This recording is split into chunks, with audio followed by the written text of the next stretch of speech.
আসসালামু আলাইকুম। Welcome to English medicine BD. শুধু দর্শক শ্রোতা, গত ক্লাসে আমরা দেখেছিলাম সাবজেক্ট আই আমি আমার, উই আমরা আমাদের, ইউ তুমি তোমার, তোমরা তোমাদের, দে তারা তাদের, স্টুডেন্ট ছাত্ররা, হিতি নিষেধার সেতি নিষেধার, ইটি আই হিয়ার, নেইম নাম, আহনাপ আহনাপ, মাই ফাদার আমার বাবা। এই সাবজেক্টগুলো মুখস্থ করার মাধ্যমে ইংরেজির সাবলীলতা যে কি দ্রুতভাবে বাড়ে সেটা আমরা দেখিয়েছিলাম ফার্স্ট এবং প্রেজেন্ট ইনডেফিনিট টেন্সে। আজ আমরা দেখাবো ফিউচার ইনডেফিনিট টেন্সে কিভাবে কথা বলতে হয় এই সাবজেক্টগুলো যুক্ত করে।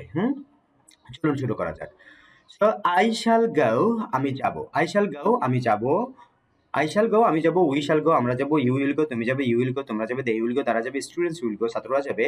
হি উইল গো, সে যাবে। শি উইল গো, সে যাবে। ইট উইল গো, ইহা যাবে। আহনাফ উইল গো, আহনাফ যাবে। মাই ফাদার উইল গো, আমার বাবা যাবেন। ইউর ব্রাদার উইল গো, তোমার ভাই যাবে। হিজ টিচার উইল গো, তার শিক্ষক যাবেন। হার টিচার উইল গো, তার শিক্ষক যাবেন। হিজ বলতে কোনো পুরুষ মানুষ বা ছেলে মানুষের শিক্ষক, আর হা বলতে কোনো মেয়ে বা আহ, আহ, স্ত্রীবাচক আর কি, মহিলা। হা বলতে কোনো মেয়ে বা স্ত্রীবাচক কোনো মেয়ের শিক্ষক যাবে, এরকম বোঝায়। তাহলে হিজ বলতে পুরুষ এবং হার বলতে মহিলা বোঝায়। তাহলে হিজ টিচার উইল গো, তার শিক্ষক যাবেন। হা টিচার উইল গো, তার শিক্ষক যাবেন। হিজ টিচার উইল গো, তার শিক্ষক যাবেন। হা টিচার উইল গো, তার শিক্ষক যাবেন। তাহলে আমি আরো একবার বলছি। আই শ্যাল গো, আমি যাব।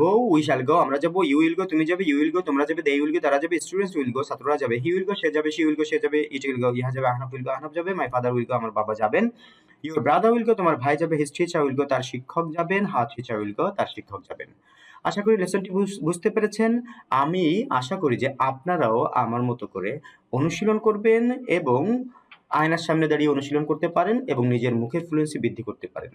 তাহলে খুব শীঘ্রই দেখা হচ্ছে নতুন আরো একটি লেসনে। সে পর্যন্ত সকলের সুস্থতা কামনা করে আজকের লেসনটি এখানেই রাখছি। ধন্যবাদ। আসসালামু আলাইকুম।